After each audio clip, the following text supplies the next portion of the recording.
नमस्कार, शेती कारण राजकारण या यूट्यूब चॅनलमध्ये आपलं सहर्ष स्वागत। मी कृषी मित्र संदीप राजळे। आता आपण आहोत आमच्या कृष्णेंदू बागेमध्ये। Sangalori organic farmer producer company limited मार्फत आम्ही ही डाळिंबाची बाग उभी केलेली आहे। आणि आता आपण बघू शकता या ठिकाणी आपण डाळिंबाच्या बागेमध्ये ही जी बाग आहे ही टोटल 11 एकर बाग आहे। यामध्ये 4000 झाडे आहेत।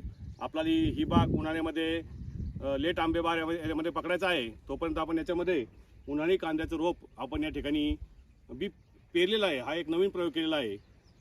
यामध्ये आपण जर हाताने उन्हाळी कांद्याचं बी जे असं टाकतो ती पद्धत न वापरता आपण ट्रॅक्टरच्या सहाय्याने बी या ठिकाणी पेरलेलं आहे। आणि ही बी पेरल्यानंतर आपण 11 ऑक्टोबरला हे बियाण्याची पेरणी ट्रॅक्टरने केली होती। आणि आज आपण बघू शकतो या ठिकाणी त्याला दुसरं पाणी सुरू आहे।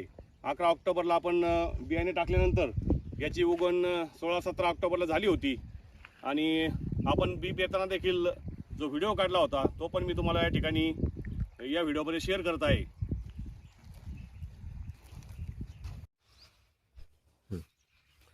नमस्कार, मी कृषी मित्र संदीप राजळे। आपण या ठिकाणी बघू शकता की आता उन्हाळी जो कांदा आहे त्याचं बी पेरण्याचं या ठिकाणी आम्ही सुरू करत आहोत, शुभारंभ करत आहोत। या ठिकाणी आपण नेहमीची पद्धत अशी आहे की आपण हाताने असं बी सोंगतो आणि नंतर त्याला दाताने वगैरे उडून नंतर पाणी देतो। परंतु आमचे मित्र आहेत जवखेडचे, काय नाव तुमचं? सचिन वाघ। ते गेली 4-5 वर्षापासून शेतकऱ्यांना अशा पद्धतीची सोय उपलब्ध करून दिली आहे। आणि बी आपण जसं ज्वारी बाजरी पेरतो त्याप्रमाणे कांद्याचं बी पेरतात आणि त्याची नर्सरी आपण तयार करतो। म्हणजे आपण रोपवाटिका या ठिकाणी कांद्याचे तयार करत आहोत। आणि त्यांना 4 वर्षाचा अनुभव आहे। आणि आपण आपल्या गावामध्ये कासार पिंपळामध्ये पहिल्यांदाच हा प्रयोग केलेला आहे की आपण डायरेक्ट बी न टाकता याच्यामध्ये आपले श्रम वाचतात, वेळ वाचतो आणि सारखं बी पडून चांगली नर्सरी तयार होतं असं यांचं म्हणणं आहे। बघूया आपण आता हा प्रयोग सुरू करत आहोत पेरण्याचा। बघू शकता की आता ट्रॅक्टर सुरू करत आहोत आपण आणि अगदी योग्य प्रमाणात समप्रमाणात या ठिकाणी एकाच वेळी पेरणी आणि सारे पाडण्याचं दोन्ही काम या ठिकाणी होत आहे। आपण या ठिकाणी बघू शकता की व्यवस्थित असं रोप या ठिकाणी सारखं पडत आहे आणि सारे पाडण्याचं आणि पेरणीचे दोन्ही काम या ठिकाणी होत आहे। आपण आता हा जो प्लॉट आहे हे नर्सरीचा आपण केलेला, याचे अपडेट तुम्हाला बियाची उगवण किती टक्के होते, नर्सरी कशी तयार होते याचे अपडेट आपण तुम्हाला पुढील व्हिडिओमध्ये देऊ। धन्यवाद।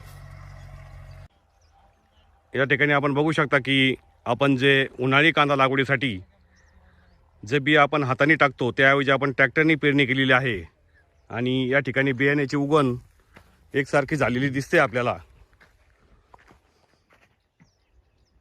आपण बघू शकता एकदम सारखं बियाणं उगलेलं आहे आणि जवळपास 95 ते 99% उगवण ही बियाणं पेरल्यामुळे झालेली आपल्याला दिसते। आपण जर हाताने बी टाकलं आणि ते जर आपण घोळवलं दाताळाने वगैरे तर ते संपूर्ण बी उगत नाही असा आपला यापूर्वीचा अनुभव आहे। म्हणूनच आपण आता यावर्षी हा एक नवीन प्रयोग या ठिकाणी बियाणे पेरणीचा केलेला आहे। हे जे बियाणं आहे हे जसं जसं वाढ होईल याची तसे मी तुम्हाला याचे अपडेट या शेती कारण राजकारण या चॅनलवर देत राहील।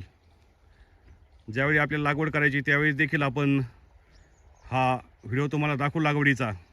साधारण आपण या ठिकाणी 15 ते 16 किलो बियाण्याची पेरणी केलेली आहे आणि याच्यासाठी आपल्याला जवळपास 30 गुंठे क्षेत्र लागलेलं आहे। यापुढे असेच नवीन व्हिडिओ पाहण्यासाठी शेती कारण राजकारण या चॅनलला लाईक करा, सबस्क्राईब करा। धन्यवाद।